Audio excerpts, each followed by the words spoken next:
Hello everyone, welcome to SKU Digital Class. Myself Dr. Akash Singh, Assistant Professor, Department of Genetics and Plant Breeding, Faculty of Agriculture, Sri Krishna University, Chhatarpur.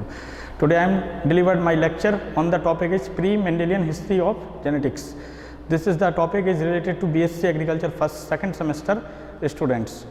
So आज हम बात करते हैं pre Mendelian genetics, मतलब Mendel काल के पूर्व क्या क्या स्थितियां हुई और कौन कौन से वैज्ञानिकों ने अपने अपने मत दिए, किस किस रूप में दिए, इसके बारे में पढ़ते हैं। थोड़ा सा outlines. First of all, what is the introduction, क्या मेंडल कौन था, उसके पहले कौन कौन लोग आए, क्या क्या उन्होंने अपनी बातें रखी और कैसे मत दिए और क्या एक्सपेक्टेशन साइंटिस्टों ने दिए और लिए और कितने एक्सेप्ट हुए, इनके बारे में पढ़ेंगे। तो इसी क्रम में सबसे पहला है most vapour theory, reproductive blood theory, preformation theory, theory of epigenesis, theory of acquired characters, theory of pangenesis, theory of germplasm और इसके क्या ऑब्जेक्शंस थे और इनके क्या बेसिक फीचर्स थे। सो सबसे पहले बात करते हैं इंट्रोडक्शन।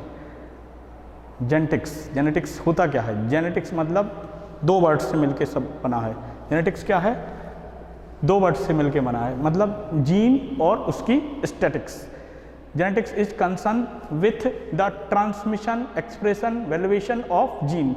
Gene क्या है? A segment of DNA which are responsible for to किसी भी कैरेक्टर्स को एक जनरेशन से दूसरे जनरेशन अर्थात पेरेंट्स टू ऑफस्प्रिंग जाने के लिए जो माध्यम होता है वो होता है जीन। जीन का रोल होता है। तो जीन किस रोल में वर्क करता है? एक तो करता है ट्रांसमिशन में, दूसरा एक्सप्रेशन, तीसरा वैल्यूएशंस। इसका मॉलिकुलर या मॉलिक्यूल वेट्स होते हैं जो इसके कंट्रोल करते हैं, फंक्शंस को डेवलपमेंट करते हैं और ये क्या करते हैं, अपीयर होते हैं पर्टिकुलर वन बाई वन या इंडिविजुअली फॉर्म में इसको एक्सप्रेस करते हैं। तो a number of view points were put forward period to Mendel experiment and transmission of characters from parents to offspring. Mendel scientist जो है उन्होंने अपना एक्सप्लेनेशन दिया था कि कोई भी कैरेक्टर है तो वो पेरेंट्स से ऑफस्प्रिंग तक जाएगा। कैसे जाएगा, किस माध्यम में जाएगा, उन्होंने इस चीज़ को जेनेटिक्स के माध्यम से बताया और जीन्स को उन्होंने आइडेंटिफाई किया। जीन्स चूँकि आइडेंटिफाई किया था वो फैक्टर था, उस समय उसको फैक्टर बोला गया था। लेकिन जब 1905 में एक साइंटिस्ट आए जॉनसन, उन्होंने 1909 में एक टर्मिनोलॉजी दी, उन्होंने इसके बारे में एक्सप्रेस किया कि ये जीन है। तो अलग अलग थ्योरीज आई, जिन थ्योरी को ब्लेंडिंग इनहेरिटेंस थ्योरी कहा गया, मतलब सम परस्परता थ्योरीज। कहाँ किस थ्योरीज के बारे में बताया गया, उन्होंने इस चीज़ के बारे में बताया। तो उन्होंने बताया कि पेरेंट्स ब्लेंडेड और got mixed. Parents, there are two parents, it's mean male and female, are got, मिलते हैं कैसे, मिक्स वे में, और ट्रांसमिशन करेंगे किसके, कैरेक्टर्स को। लेकिन वो कैरेक्टर्स जो ट्रांसमिशन हो रहा है वो कहाँ विजुअल होंगे, वो होंगे उसकी ऑफस्प्रिंग में। तो उन्होंने इस चीज़ के बारे में एक्सप्लेन किया। First of all theory I most vapour theory, Pythagoras. एक ग्रीक फिलोसफर आए जिनका नाम था पाइथागोरस। उन्होंने बताया कि जो हमारी बॉडी होती है वो ऑलरेडी कैसी होती है, मेल और फीमेल में डिस्ट्रीब्यूट होती है, मतलब जो ओरिजिन होंगे वो कैसे होंगे, मेल और फीमेल में होंगे। तो उन्होंने ये बताया कि जो मेल होता है वो एक नम वाष्प को प्रोड्यूस करता है, नम वाष्प को प्रोड्यूस करता है, और वो प्रोड्यूस क्या होता है, आगे चल के फॉर्मेट होता है किसमें, जब एम्ब्रियो का विकास होता है तो उसमें अलग अलग एम्ब्रियो में अलग अलग अंगों के रूप में निर्माण करता है। तो उन्होंने इस चीज़ के बारे में बताया। तो इस वे में उन्होंने इस चीज़ को एक्सप्लेनेशन दिया। वे एक अच्छे फिलोसफर थे। Second theory I theory of reproductive blood. Reproductive blood मतलब रिप्रोड्यूस करने वाले ब्लड स्ट्रीम्स। तो उन्होंने, एक साइंटिस्ट थे एरिस्टॉल, मतलब अरस्तु ने ये बताया कि जो रिप्रोडक्टिव ब्लड होते हैं वे दो होते हैं और दोनों कैसे होते हैं, अलग अलग होते हैं, अलग अलग स्ट्रीम्स में पाए जाते हैं, जैसे मेल में अलग और फीमेल में अलग। तो उन्होंने इस चीज़ के बारे में बताया कि मेल जो होता है वो जस्ट प्यूरीफाई होता है कंपेरिजन ऑफ फीमेल। तो उन्होंने इसके बारे में एक्सप्रेस किया कि जो मेल होता है वो प्यूरीफाइड होगा, हाईली कंटेंट न्यूट्रेंट को कंटेंट करेगा और वो कहाँ होगा, पूरी बॉडी में प्रोड्यूस होगा। जबकि फीमेल का जो होता है वो केवल ब्लड होगा और वो रिप्रोडक्टिव ब्लड के नाम से जाना जाएगा और वो इम्प्योर मतलब अशुद्धिकरण में पाया जाएगा। तो ये जब उन्होंने बताया कि ये दो रिप्रोडक्टिव ब्लड होंगे वो कैलुएट होंगे, मतलब जुड़ेंगे, जुड़ने के बाद एक एम्ब्रियो का निर्माण करेंगे। एम्ब्रियो कहाँ निर्माण होता है, फीमेल में होता है। क्योंकि फीमेल में एम्ब्रियो का निर्माण होगा तो उन्होंने इस चीज़ का बताया कि ये प्योरिटी ऑफ कंट्रीब्यूशन के रूप में विजुअली होगी, रिप्रोडक्टिव ब्लड्स बनाएगी। तो इसमें जो कैरेक्टर्स का निर्माण होता है या जो कैरेक्टर्स आपके बारे में आपको दिखाई देते हैं वो कैरेक्टर्स कैसे होंगे, मेल के ज़्यादा दिखाई देते हैं कंपैरिजन ऑफ फीमेल कंट्रीब्यूशन के। नेक्स्ट थ्योरी है pre formation theory. Pre formation जैसा नाम वैसा काम। प्री फॉर्मेशन मतलब पहले से फॉर्मेट हो चुकी हो या पहले से दिखाई दे रही हो। तो उन्होंने प्री फॉर्मेशन थ्योरी, एक साइंटिस्ट आए सेमेंड्रॉम, उन्होंने और बोनट, उन्होंने इस चीज़ के बारे में एक्सप्लेन किया। उन्होंने ये बताया कि संसार में और ओरिजिन पहले से उपस्थित है और वह किस फॉर्म में है, वह एग और स्पर्म मतलब मेल और फीमेल के रूप में उपस्थित है। और इनका जो छोटा सा पार्ट मतलब लघु या छोटा सा जो पार्ट होता है वह उसको हम बोलते हैं होमनकुलस होते हैं। इसकी ज़रूरत होती है फर्टिलाइजेशन के टाइम पे, जो करता है, जो कि उकसाता है किसको, ग्रोथ को, या ग्रोथ को डेवलपमेंट, ग्रोथ करने के रूप में फर्टिलाइजर की आवश्यकता होती है। जब किसी बॉडी को हम की ग्रोथ करते हैं तो उसमें सेल डिवीजन होगा, सेल डिवीजन होगा मतलब उसका ग्रोथ होगी, ग्रोथ होने के कारण क्या होता है, फर्टिलाइजेशन की आवश्यकता होती है। इसी क्रम में सबसे पहले ल्यूवेनहुक ने 1672 में स्पर्म की खोज की और उन्होंने इसके बारे में बताया। इसके आधार पर दो थ्योरी दी गई, दो साइंटिस्टों ने अलग अलग अपने टूर पर बताया, एक तो मैंगोल्फी और दूसरा था सेमेंड्रम। अलग अलग सन आए 1703 एंड 1709 में उन्होंने इस थ्योरी का स्थापित किया। चूँकि ये थ्योरी कैसी थी, ये थ्योरी में लेक ऑफ साइंटिफिक रीजन थे, उनमें उन्होंने साइंटिफिक वे में एक्सप्लेनेशन नहीं कर पाए, इस थ्योरी को इसी वे में रिजेक्ट भी किया गया। नेक्स्ट थ्योरी है,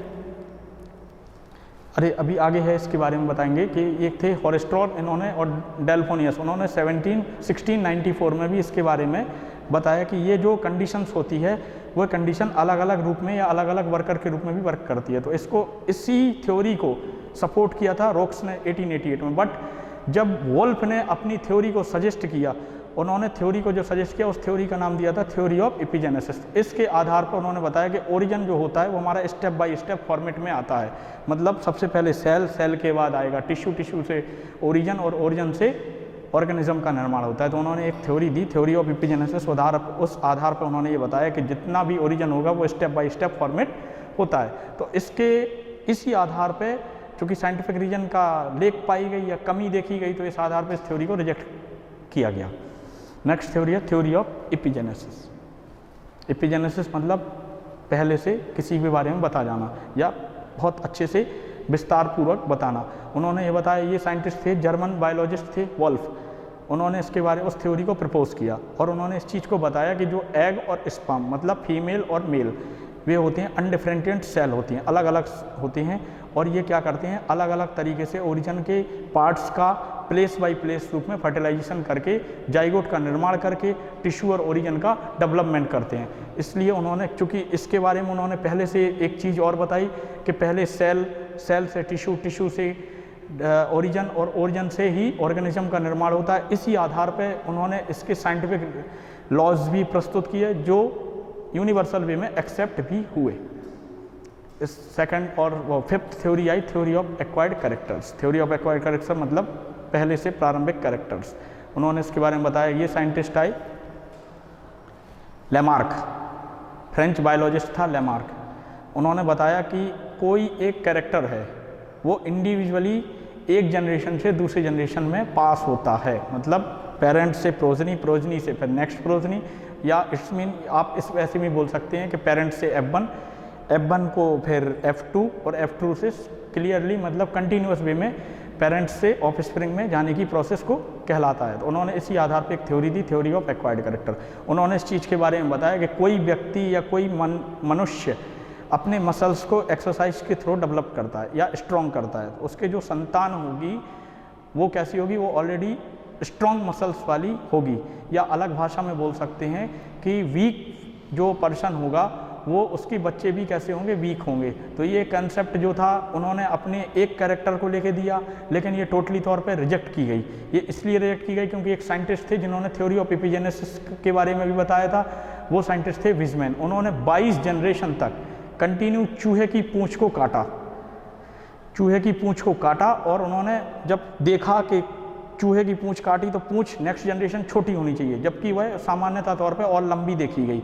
उन्होंने इस आधार पर उन्होंने एक जनरेशन ऐसे करते हुए 22 जनरेशन तक देखी, और 22 जनरेशन तक देखने के बाद यह पाया कि यह सत्य है और जो लैमार्क द्वारा दिया गया तथ्य था वह पूर्णतः गलत था। इस आधार पर इस थ्योरी को भी रिजेक्ट किया गया। नेक्स्ट थ्योरी थी theory of pangenesis. Darwin, Charles Darwin एक न्यूरोलॉजिस्ट थे, वो नेचुरलिस्ट थे। उन्होंने बताया इस थ्योरी के बारे में कि जो चीज़ होती है या जो भी होती है वह हमारे जीवन में बहुत छोटी या स्मॉल फॉर्म में पाई जाती है और वो बॉडी के रूप में एक जितना भी हो छोटा छोटा सा पार्ट्स होगा बॉडी का, वह एक कंपोनेंट्स कहलाएगा, जो मिलके कंपोनेंट्स कहलाएगा, उसको हम गैम्यूल कहते हैं। गैम्यूल होगा जो ब्लड स्ट्रीम के माध्यम से सेक्स ऑर्गन्स तक पहुंचता है और जब ये पहुंचेगा तो ये असेंबल किया जाएगा, मतलब अगली जनरेशन में गैम्यूल को असेंबल किया जाएगा। जिस फॉर्मेट में असेंबल किया जाएगा उसको हम बोलते हैं गैमीट्स। ये फर्टिलाइजेशन और गैम्यूल को जब होगा तो इसमें क्या होता है, अलग अलग फर्टिलाइजेशन के दौरान अलग अलग पार्ट्स में डिस्ट्रीब्यूट होते हैं और ये रिस्पेक्टिव ऑर्गन्स को डेवलप करते हैं। तो चार्ल्स डार्विन ने बताया कि जो गैम्यूल होता है वो लीड करता है किसमें, डेवलपमेंट करता है डिफेक्टिव ऑर्गन्स को और अलग अलग तौर पे ये डेवलप करने में सहायक होता है। ये थ्योरी भी रिजेक्ट की गई क्योंकि इसका भी साइंटिफिक रीजन प्रस्तुत नहीं कर पाए। जैसे ही चार्ल्स डार्विन थे वैसे ही लैमार्क ने अपनी थ्योरी दी थी और दोनों की थ्योरियों में किसी प्रकार का कोई साइंटिफिक लॉ नहीं था, इस कारण इस थ्योरी को रिजेक्ट किया गया। नेक्स्ट थ्योरी थी जर्न-प्लास थ्योरी। जर्न-प्लास थ्योरी मतलब अगस्ट विज़मैन 1889 उन्होंने बताया, ही वाज जर्मन बायोलॉजिस्ट। उन्होंने बताया कि हमारी बॉडी में दो प्रकार के टिश्यू पाए जाते हैं, पहला जर्न-प्लास, दूसरा होता है सोमेटोप्लाज्म। जर्न-प्लास को हम बोलते हैं रिप्रोडक्टिव टिश्यू और सेल्स जो प्रोड्यूस करता है गैमीट्स। गैमीट्स कहाँ से आते हैं, गैम्यूल से आते हैं। गैम्यूल्स क्या है, जितने सेक्स ऑर्गन्स होंगे वे छोटे छोटे पार्ट्स में स्टेब्लिश होके गैम्यूल का निर्माण करते हैं और वो असेंबल किए जाते हैं गैमीट के रूप में। उन्होंने इस चीज़ के बारे में इस वे पे दो शब्द का बताए। जो पहला शब्द था जर्न-प्लास। जर्न-प्लास का मतलब रिप्रोडक्टिव टिश्यू और cells which produce gametes. Somatoplasm, next है सोमेटोप्लाज्म। सोमेटोप्लाज्म में क्या होता है, all other than body tissue which are not related to sexual reproduction, मतलब जो सेक्सुअल रिप्रोडक्शंस को छोड़ के या वे ऑर्गन्स जो सेक्सुअल रिप्रोडक्शंस में इन्वॉल्व नहीं होते हैं वे सारे टिश्यू सोमेटोप्लाज्म कहलाते हैं।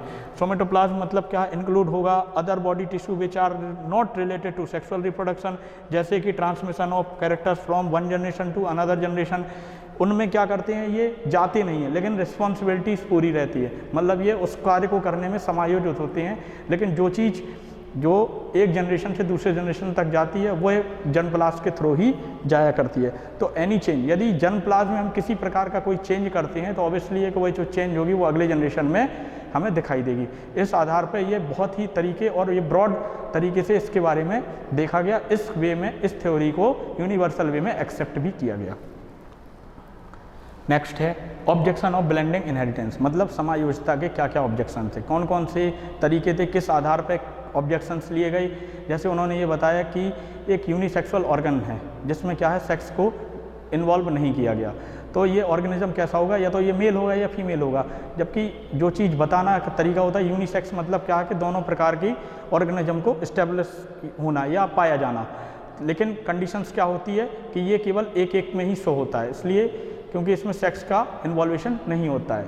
जैसे चिल्ड्रन, कोई बच्चा है डार्क और फेयर कलर का है, उसके जो माता पिता हैं वो पेरेंट्स कैसे हैं, एक डार्क है और फेयर कलर का है, जबकि बच्चा कैसा होगा, इंटरमीडिएट कलर होगा। तो ये अगर ये ब्लेंडिंग थ्योरी के अकॉर्डिंग है तो यह सत्य है कि जो बच्चा होगा वो इंटरमीडिएट कलर्स को पाएगा।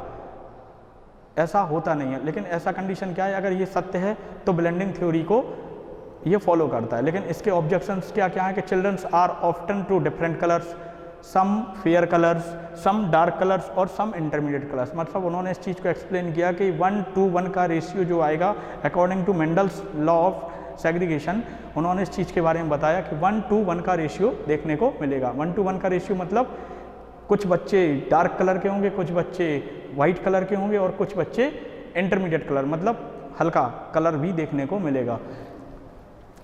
Many individuals so ancestral characters not found to immediate parents. The phenomenon is called atavism.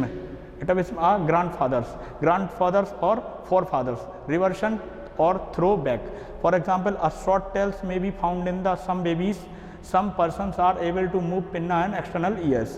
जैसे उन्होंने इस चीज़ के बारे में बताया कि कोई कैरेक्टर्स है जो कि वंशानुगत, मतलब माता पिता या दादा या ग्रैंडफादर्स या आप और भी उनसे पहले फॉरफादर से हमें प्राप्त हुआ, लेकिन समय और परिस्थिति को देखते हुए वह धीरे धीरे क्या हो गया, गायब हो गया। जैसे छोटी पूंछ देखी गई थी बच्चों में जो कि अब नहीं है, तो ये हुई वो। और जैसे छोटे छोटे बाल, कर्ण पल्लव पे बाल, वो भी देखे जाते। तो ये क्या था कि इस कारण थे कि वह एक जनरेशन से दूसरी जनरेशन जाए, दूसरी जनरेशन से तीसरी जनरेशन, लेकिन वह समय और परिस्थिति को देखते हुए वे भी अब गायब होने की स्थिति में आ गए हैं। तो ये जो ऑब्जेक्शन थे इसमें इसको कंसीडर किया जा सकता है।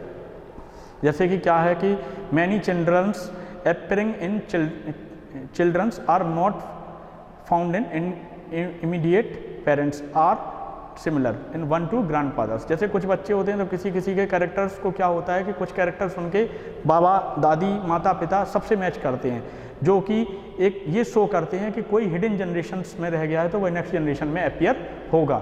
इस चीज़ के बारे में एक्सप्लेन करते हैं। इस आधार पर ऑब्जेक्शंस भी आए, अलग अलग वैज्ञानिकों ने अपने अपने मत दिए, लेकिन वे ऑब्जेक्शन सार्थक साबित नहीं हुए। क्योंकि थ्योरियाँ कुछ थ्योरियाँ ऐसी थी जो कि रिजेक्शन की कैटेगरी में भी रखी गई थी। बेसिक फीचर्स ऑफ इनहेरिटेंस, क्या क्या फीचर्स हैं, इस पे अलग अलग साइंटिस्टों ने वर्क किया। जैसे कॉलर्यूटर थे, ग्रॉस थे, न्यूटन थे, अलग अलग प्लांट ब्रीडर्स थे, उन्होंने भी इस फीचर्स को एक्सप्लेनेशन किया और उन्होंने बताया। लेकिन वह सारे वर्क्स को एक समाहित तौर पे मेंडल ने एक्सप्रेस भी किया। उन्होंने बताया कि ट्रेट्स हैव अल्टरनेट फॉर्म, मतलब कोई भी कैरेक्टर्स है उसके दो प्रतिरूप होंगे। कौन कौन से होंगे, एक पॉजिटिव दूसरा नेगेटिव कैरेक्टर्स भी दिखाई देगा।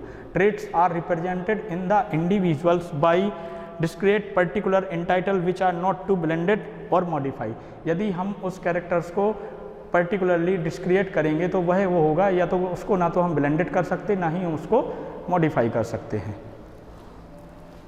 One alternate of a traits में be exhibited more often than the other, मतलब एक कैरेक्टर्स को केवल एक ही जगह एग्जिबिटेड किया जा सकता है, एक कैरेक्टर्स को एक से अधिक जगह नहीं शो किया जा सकता।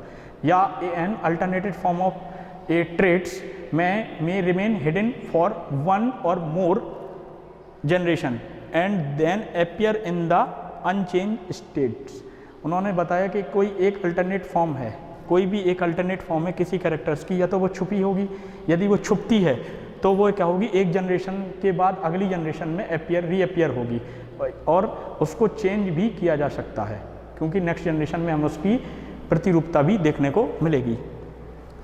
Particular form of the two और मोर ट्रेट्स में occur together in one generation and separate in the subsequent generation. उन्होंने बताया कि दो या दो से अधिक ट्रेट्स होते हैं, वे कैसे होंगे, एक साथ तो आएंगे बट एक जनरेशन में शो होगा, दूसरा अलग हो जाएगा तो दूसरी जनरेशन में वो, लेकिन वो क्रमशः अलग अलग जनरेशन में दोनों कैरेक्टर्स को शो होगा।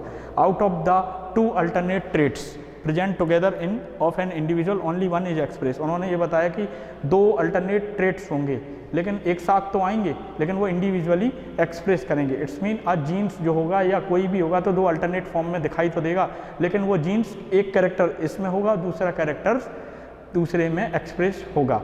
इसी आधार पे आज हमने डिफरेंट थ्योरीज़ के बारे में पढ़ा और कुछ समझा। धन्यवाद।